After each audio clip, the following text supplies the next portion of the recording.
नमस्ते प्यारे विद्यार्थियों, आप सभी का UK Hindi classes YouTube channel पर हार्दिक स्वागत है।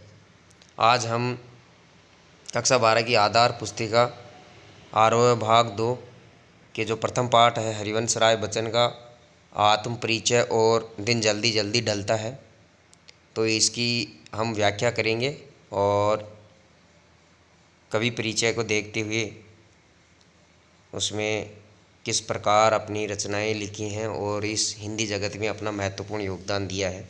तो हरिवंश राय बच्चन एक हालावाद के प्रमुख कवि हैं। हालावाद का मतलब यहाँ नशा मस्ती में अपना जीवन व्यतीत करने वाले प्रमुख कवि हैं।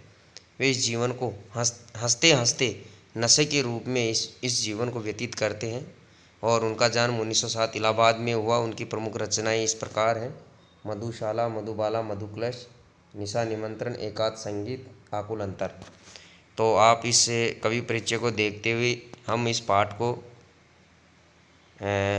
आगे बढ़ाते हुए इसका व्याख्यान आपके सामने प्रस्तुत कर रहे हैं और इसकी व्याख्या सहित आपको महत्वपूर्ण प्रश्न बीच बीच में बताते जाएंगे। तो इन काव्य कृतियों को आप अपनी पुस्तिका में लिखकर याद करें। तो आइए अपन देखते हैं आत्म परिचय। जो इनका आत्म परिचय कविता है उनके जो काव्य संग्रह है निशा निमंत्रण से लिया गया है। तो आपको पूछा जाए कि हरिवंश राय बच्चन की जो आत्म परिचय कविता है किस काव्य संग्रह का भाग है, तो आप उसमें उत्तर लिखेंगे निशा निमंत्रण। तो इस आत्म परिचय में कवि अपनी आत्मा का परिचय किस प्रकार दे रहे हैं कि वो इस सांसारिक जीवन में वो किस तरह अपना भार लेकर मस्ती से झूमते हुए अपनी पीड़ा के माध्यम से अपने इस सांसारिक जीवन को व्यतीत करते हैं और हंसते हंसते अपने जीवन में अनेक कठिनाइयों संघर्षों का सामना करते हुए इस संसार में जीने की प्रबल इच्छा रखते हुए अपना महत्वपूर्ण योगदान प्रस्तुत करते हैं। तो आत्म परिचय कविता में कवि कहते हैं अपने को जानना दुनिया को जानने से ज़्यादा कठिन है। वो कहते हैं कि खुद को जानना दुनिया से जानने से ज़्यादा कठिन है। समाज से व्यक्ति का नाता खट्टा मीठा होता है, वो समाज से कटकर नहीं रह सकता। व्यक्ति का संबंध, उसकी अस्मिता, उसकी पहचान समाज ही परिवेश है। वो कहते हैं कि मेरा जो संबंध है इस दुनिया से प्रतिकलय का है। मेरा जीवन विरुद्धों का सामंजस्य है, उन्मादों में अवसाद है और रोदन में राग है, शीतल वाणी में आग है। वे कहते हैं कि मैं दुनिया में हूँ, दुनिया का तलबगार नहीं हूँ, बाजार से गुजरा हूँ, खरीदार नहीं हूँ। इस प्रकार वे छायावाद के प्रमुख गीति काव्य के प्राण हैं। तो इनका जो एक दूसरी कविता है दिन जल्दी जल्दी ढलता है, तो उसके माध्यम से कवि अपनी जो चाल है उसको किस तरह जब दिन अस्त होता है तो किस तरह अपनी चाल को बढ़ाता है और अंत में वो सोचते हैं कि मेरा तो कोई सगा संबंधी मेरी बाट देखने वाला है ही नहीं, तो मैं तेज क्यों चलूं। तो इन दोनों कविताओं के माध्यम से हम इस व्याख्यान में व्याख्या करेंगे। तो आइए अपन देखते हैं आत्म परिचय। इनकी प्रमुख कविता जो निशा निमंत्रण काव्य संग्रह से ली गई है। मैं जग जीवन का भार लिए फिरता हूँ, फिर भी जीवन में प्यार लिए फिरता हूँ। कर दिया किसी ने झंकृत जिनको छूकर, मैं सांसों के दो तार लिए फिरता हूँ। यहाँ कवि हरिवंश राय बच्चन अपनी जो मन स्थिति है उसके बारे में बता रहे हैं। मैं सांसारिक जीवन का भार लिए फिरता हूँ। मैं इस संसार में जीवित हूँ और इस सांसारिक जीवन का मैं भार लिए फिरता हूँ, फिर भी जीवन में प्यार लिए फिरता हूँ। यानी वो अपने जीवन में प्यार प्रेम लेकर इस जीवन को व्यतीत करने में लगे हुए हैं। वो इस जीवन में सांसारिक की जो पीड़ाएं हैं, दुख हैं, उसका भार लेकर इस संसार में जीने के लिए प्रेम से रहते हैं, मस्ती से रहते हैं। कर दिया किसी ने झंकृत जिनको छूकर, मैं सांसों के दो तार लिए फिरता हूँ।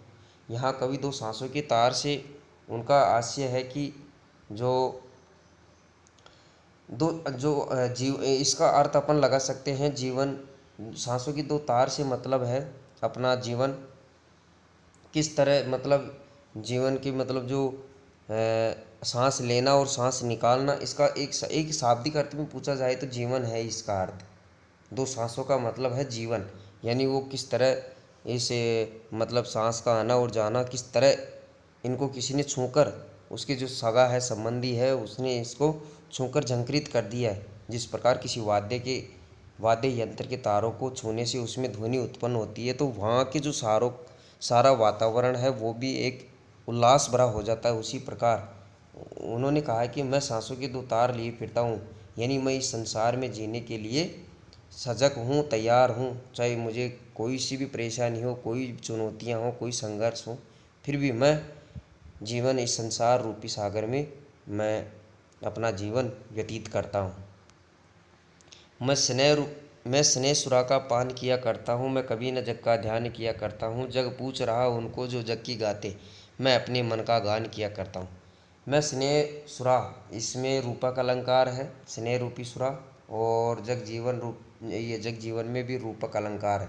यानी यहाँ रूपक जग यानी संसार, और जीवन यानी जो संसार रूपी जीवन है उसका यहाँ रूपक के माध्यम से वर्णन किया गया है। उसी प्रकार मैं स्नेह सुरा का पान किया करता हूँ। वो कहते हैं कि मैं ये जो प्रेम रूपी जो शराब है उसका मैं पान किया करता हूँ, उसको मैं सेवन करता हूँ।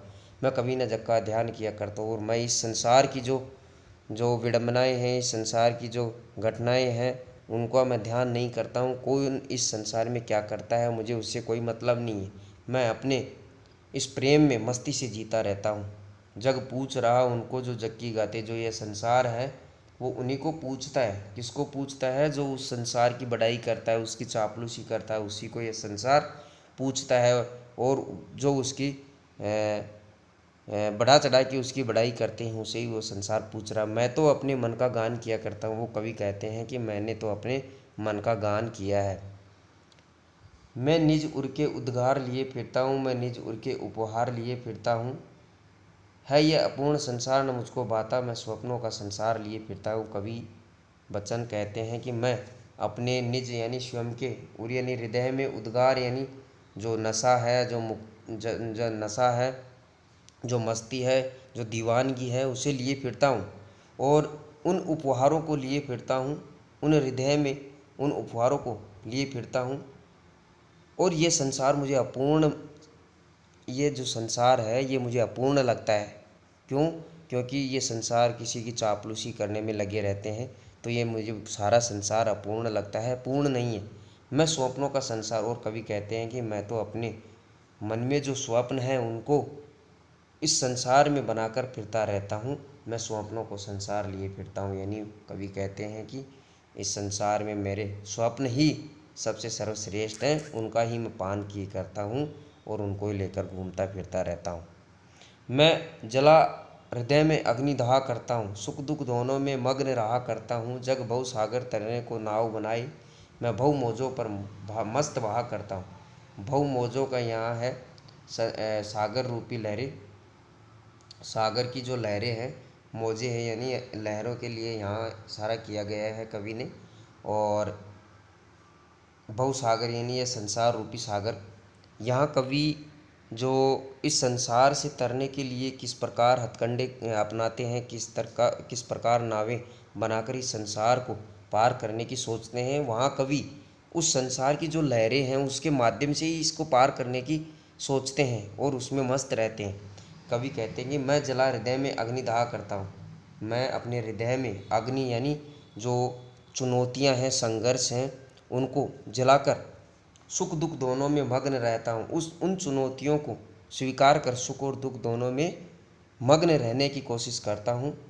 जग बहु सागर तरने को नाव बनाए, और ये संसार है, ये संसार है, ये संसार के लोग इस संसार रूपी सागर को पार करने के लिए अनेक प्रकार की नावें बनाती हैं, अनेक प्रकार के हथकंडे अपनाते हैं और इस संसार सागर को पार करने में लगे रहते हैं।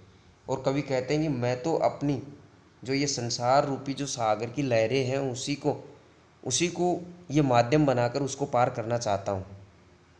तो यहाँ कवि कहते हैं कि जो ये संसार है वो अपूर्ण लगता है। मैं यौवन का उन्माद लिए फिरता हूँ, मैं यौवन का उन्माद लिए फिरता हूँ, उन्मादों में अवसाद लिए फिरता हूँ। मुझको जो मुझको बाहर हंसा रुलाती भीतर, मैं हाय किसी की याद लिए फिरता हूँ। यहाँ कवि अपनी युवा अवस्था में, उन्माद का मतलब यहाँ है नशा है, नशा और मस्ती। यहाँ उन्माद का मतलब नशा और मस्ती है। अवसाद का मतलब यहाँ उदासीनता है, उदासीन है व्यक्ति।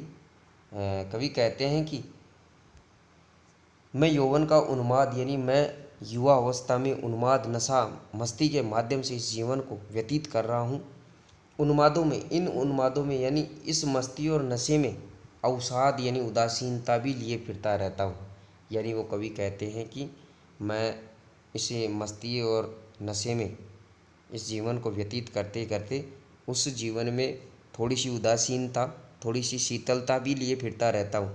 यहाँ विरोधाभास अलंकार है, यानी इसमें आभास हो रहा है विरोध का, लेकिन वास्तविक विरोध नहीं है, इसीलिए यहाँ विरोधाभास अलंकार है। उन्मादों में अवसाद लिए यानी मस्ती से जीने वाले व्यक्ति में उदासीनता क्यों हो। तो जो मुझको बाहर हंसा रुलाती भीतर, मैं हाय किसी की याद लिए फिरता हूँ। कभी कहते हैं कि मुझे किसी प्रिय की याद है, याद आ रही है और वह मुझको बाहर से हंसा रही है। हंसाने का काम यहाँ उन्माद, नशा, मस्ती कर रहा है और रुलाने का काम क्या करता है, अवसाद यानी उदासीनता। क्यों? क्योंकि उसके जीवन में कुछ पीड़ाएँ हैं, इसलिए मुझे बाहर जो मस्ती है, दीवानगी है, नशा है, वो तो हंसाता है, और जो अंदर जो आत्मा में जो अवसाद है, उदासीनता है, शीतलता है, वो मुझे भीतर ही भीतर रुलाती है और मैं किसी व्यक्ति, जो प्रिय व्यक्ति है, उसकी याद लिए फिरता रहता हूँ। कवि आगे कह रहे हैं, कर यत्न मिटे सब, सत्य किसी ने जाना, नादान वही है हाय जहाँ पर दाना, फिर मूड न क्या जग, जो इस पर भी सीखे, मैं सीख रहा हूँ सीखा ज्ञान बुलाना। यहाँ कवि कह रहे हैं कि इस संसार में लोग इस सत्य को जानने के लिए मर मिटे हैं, मतलब इस संसार की सत्यता को किसी ने जाना नहीं है। कर यत्न मिटे सब, यानी बहुत से यत्न यानी प्रयत्न कर चुके हैं इस सत्य की, संसार के सत्य को जानने के लिए बहुत से व्यक्ति मर मिटे हैं, अपना जीवन समाप्त कर लिया है, लेकिन इस सत्य को किसी ने नहीं जाना। क्यों?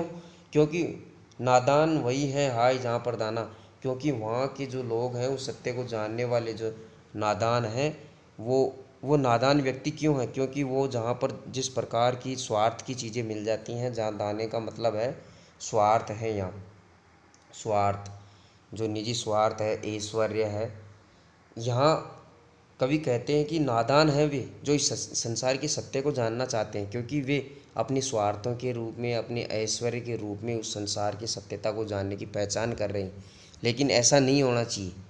वो कहते हैं कि फिर मूढ़ न क्या जग, जो इस पर भी सीखे, वे इस संसार को मूर्ख समझ रहे हैं, जो इस जो अपूर्ण इस संसार को जानने की कोशिश कर रहे हैं, उससे सीखे हुए ज्ञान, अर्थात सीखे हुए ज्ञान का मतलब यहाँ वे कहते हैं कि फिर मूढ़ न क्या जग, इस संसार को मूर्ख न कहा जाए तो और क्या कहा जाए, क्योंकि जो अपनी गलतियों से, जो इस पर भी सीखे, यानी जो अपनी गलतियों से भी नहीं सीखते, मैं सीख रहा हूँ सीखा ज्ञान बुलाना।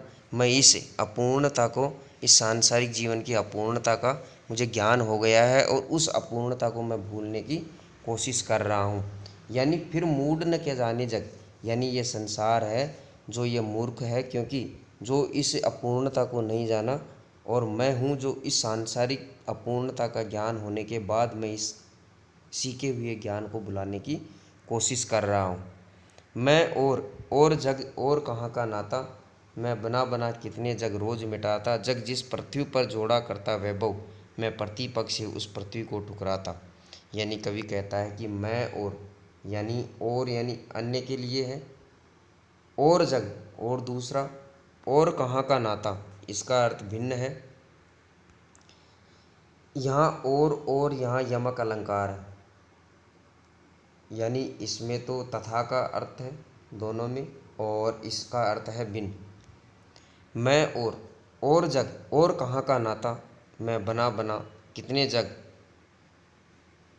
रोज मिटाता, जग जिस पृथ्वी पर जोड़ा करता वैभव में प्रतिपग उस पृथ्वी को ठुकराता। कभी उस पृथ्वी को ठुकराने की बात यहाँ कह रहे हैं कि जो इस संसार में जो व्यक्ति अनेक वैभव वैभव का मतलब यहाँ ऐश्वर्य है, धन दौलत है, उसको जोड़ने में लगे रहते हैं। और मैं उस ऐसी पृथ्वी को अपने प्रत्येक कदम पर इस पृथ्वी को ठुकराने की कोशिश करता हूँ। मुझे ऐसा वैभव ऐश्वर्य नहीं चाहिए। मैं और यह जग, मेरा और इस जग का कैसा नाता है।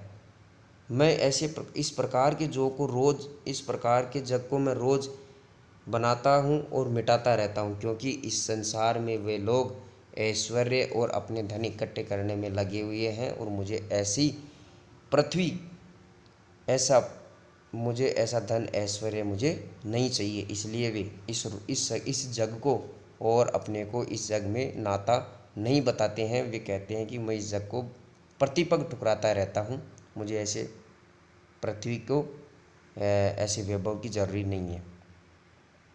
मैं निज आगे देखिए, मैं निज रोदन में राग लिए फिरता हूँ, शीतल वाणी में आग लिए फिरता हूँ। हो जिस पर भूपों के प्रासाद निछावर, मैं वह खंडर का भाग लिए फिरता हूँ। वे कहते हैं कि मैं अपने निज यानी रोदन यानी रोने में भी राग लिए फिरता हूँ। जब मुझे ये दुख पीड़ा इस संसार को देखकर होती है, तब मैं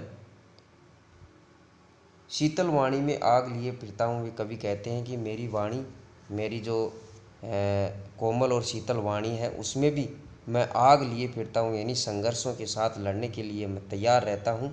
मैं निज रोदन में राग, मेरी जो पीड़ा है, दुखी है, उसमें भी मैं प्रेम का जो राग है, संगीत है, उसमें मग्न रहता हूँ। और मेरी जो शीतल वाणी है, उसमें भी आग है, यानी इन चुनौतियों के साथ संघर्ष करने के लिए मैं तत्पर रहता हूँ। किसी भी कोई भी संघर्ष हो, मैं उसमें हार नहीं मानता हूँ। हो जिस पर भूपों के प्रासाद निछावर, मैं वह खंडर का भाग लिए फिरता हूँ। कभी कहते हैं कि यहाँ खंडर अपने शरीर को खंडर बताया है। और जिस प्रकार भूपों के यानी राजाओं के जो प्रासाद हैं, महल हैं, उन पे अपने इस खंडर के भाग को लिए फिरते हैं। उसे भूपों के जो महल बने हुए हैं, उसको मैं न्यौछावर करता हूँ अपने इस खंडर के लिए। मैं वह खंडर का भाग लिए फिरता हूँ। वे कभी कहते हैं कि मैं इस खंडर रूपी शरीर का भाग लिए फिरता हूँ, अपनी मस्ती में मस्त रहता हूँ, हर चुनौती का डटकर मुकाबला करता हूँ, संघर्ष करता हूँ। चुनौतियों किसी भी पीड़ा हो, उसका सुख दुख कोई भी समय हो, उसमें मैं एक ही स्थिति में रहता हूँ, मस्त रहता हूँ, दीवानगी नशे में मस्त, और हर एक चुनौतियों का डटकर मुकाबला करता हूँ। मैं रोया इसको तुम कहते हो गाना, मैं फूट पड़ा तुम कहते हो छंद बनाना। क्यों कवि कहकर संसार मुझे अपनाए, मैं दुनिया का हूँ एक नया दीवाना। कवि यहाँ अपने जो इस गाने को किस प्रकार लोग उसे रोने के लिए बताया है, और वे जब फूट पड़ते हैं जो इस गाने में, तो वे कवि कहते हैं कि ये तो छंद बना रहे हैं, क्योंकि कवि कहकर संसार मुझे अपनाए। क्यों ये संसार है मुझे कवि कहकर बनाए।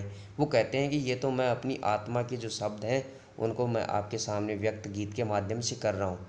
और मैं जब रोता हूँ तो आप समझते हो कि आप गाना गा रहे हैं, और मैं जब फूट पड़ता हूँ तो तुम कहते हो कि तुम छंद बना रहे हो। लेकिन कवि कहता है कि मैं तो अपनी मस्ती में मस्त रहता हूँ, हर दुख और संघर्ष, हर चुनौती का सहारा लेकर उसमें मस्त रहने की कोशिश करता हूँ। किसी भी संघर्ष में मैं पीछे हटने का नाम नहीं लेता। मैं दुनिया का एक नया दीवाना हूँ। कवि अपने को एक दीवाना कहते हैं, जो अपनी मस्ती में जीने के लिए तत्पर रहते हैं। मैं दीवानों का वेश लिए फिरता हूँ, मैं मादकता निःशेष लिए फिरता हूँ। जिसको सुनकर जग झूम झुके लहराए, मैं मस्ती का संदेश लिए फिरता हूँ। मैं दीवानों का वेश लिए फिरता हूँ। कभी कहते हैं कि मैं दीवानों का वेश लिए फिर रहा हूँ, और मैं मादकता निःशेष लिए फिरता हूँ। मादकता यानी नशा, यानी वह संसार में ये जो दीवानगी है, जो नशा है, मस्ती का वेश लेकर फिरते रहते हैं। और अपनी मादकता है, जो नशा है, जो मधुरता है, जो निःशेष है, जो पूरी अपनी ऊर्जा के साथ लिए फिरते रहते हैं। जिसको सुनकर जग झूम झुके लहराए, मैं मस्ती का संदेश लिए फिरता हूँ। जिसको सुनकर जग, इस प्रकार मैं अपनी मस्ती से जीता हूँ, नशे से, दीवानगी से, हर दुख में हर सुख में एक जैसे रहता हूँ। और इसको देखकर जग झूम रहा है, झुक रहा है, लहरा रहा है और मैं अपनी मस्ती का संदेश लिए फिरता रहता हूँ। आगे कवि कहते हैं, यहाँ कवि की आत्म परिचय कविता समाप्त है। तो अब अपन पढ़ते हैं एक गीत, दिन जल्दी जल्दी ढलता है। यहाँ कवि इस दिन की जो दिनचर्या है वो किस प्रकार अपना दिन शाम को अस्त कितनी जल्दी होता है और वहाँ के जो प्राणी हैं, जीव जंतु हैं, अपने माता पिता से कितनी अपेक्षा रखते हैं कि वो आएंगे और हमें खाना खिलाएंगे। उसी प्रकार कवि यहाँ दिन की चंचलता और व्यक्ति की चंचलता के माध्यम से यहाँ इस कविता को अपने कार्य को पूर्ण करने में किस प्रकार सजगता दिखाई गई है। तो आइए अपन इस कविता का पाठ करते हैं। दिन जल्दी जल्दी ढलता है, हो जाए न पथ में रात कहीं, मंजिल भी तो है दूर नहीं, यह सोच थका दिन का पंथी भी जल्दी जल्दी चलता है, दिन जल्दी जल्दी ढलता है। यहाँ पथिक यानी जो पंथी है, जो राहगीर है, वो पूरे दिन हो जाए न पथ में रात कहीं, वे सोचता है जो पथिक है, जो राही है, वो इस पथ में चलते चलते सोच रहा है कि कहीं रात नहीं हो जाए, मंजिल भी अभी दूर नहीं है। यह सोचकर दिन का पंथी बहुत जल्दी जल्दी चलता है कि हमारी जो मंजिल है वो भी ज़्यादा दूर नहीं है और कहीं रात नहीं हो जाए। इसलिए वो अपने पैरों में चंचलता लाता है, उसको और तेज़ी से अपनी मंजिल की ओर उन्मुख होता है। बच्चे प्रत्याशा में होंगे, नीड़ों से झांक रहे होंगे, यह ध्यान परों में चिड़ियों के भरता कितनी चंचलता है, दिन जल्दी जल्दी ढलता है। यहाँ कवि बच्चों के माध्यम से यहाँ कल्पना करते हैं कि बच्चे प्रत्याशा में होंगे। यहाँ कवि जो पक्षी हैं, उनके जो बच्चे हैं वो प्रत्याशा में अपने माता पिता की आशा आकांक्षा में रहते हैं कि उनके माता पिता आएंगे। बच्चे प्रत्याशा में होंगे, नीड़ों से झांक रहे होंगे, वो जो घोंसले से देख रहे होंगे हमारे जो माता पिता हैं वो भोजन लेके आते ही होंगे।